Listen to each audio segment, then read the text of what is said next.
My Lords, very briefly.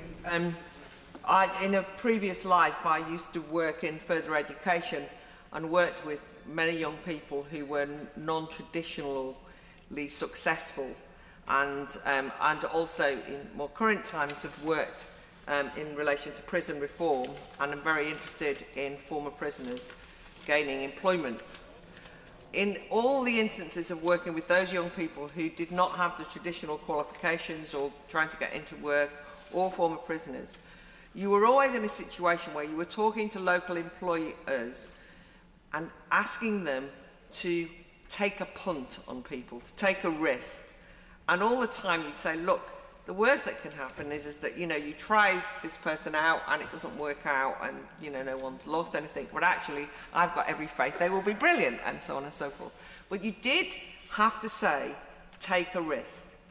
And I'm afraid that if you read all of the responses from employers, whether we like it or not, they are saying that this bill, if it's enacted as it's presently constituted, will mean that they become risk averse and won't take risks on that former prisoner, that young person who doesn't, a bit of a scally or whatever, right? They'll just not do it.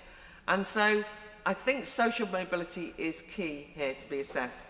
The only other thing in addition to that group of people is that one of the key ways that work contributes to social mobility is actually often through young entrepreneurs, or young people who, again, may not be conventionally the kind of people who will pass the civil service exam, or won't necessarily fit in your ideal employers, are slightly eccentric, but in fact they may be risk takers, in fact, and they will set up their own micro business. And we know that actually they are the kind of people who might well be successful, sometimes they're not successful, what have you.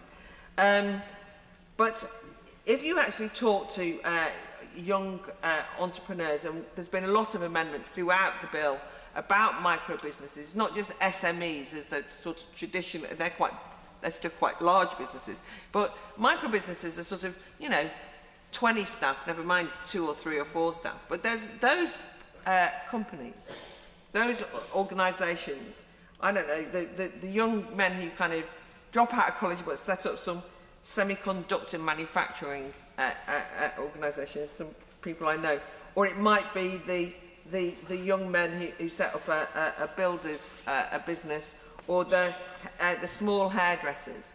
They also realise that many parts of this bill, which I have opposed throughout, will affect them.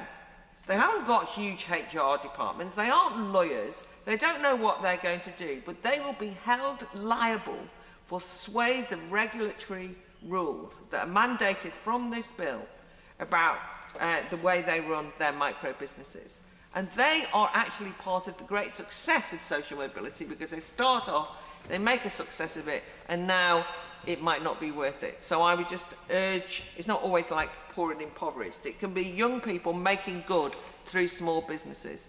So again, if it's the case that these are scaremongering or the worst fears, or people just being paranoid, fair enough. But I do think this government of all governments, a Labour government, should want to assess whether the bill inadvertently, not intentionally, inadvertently damages social mobility via employment. And therefore I would urge the Minister again to accept this harmless but important amendment. My Lord.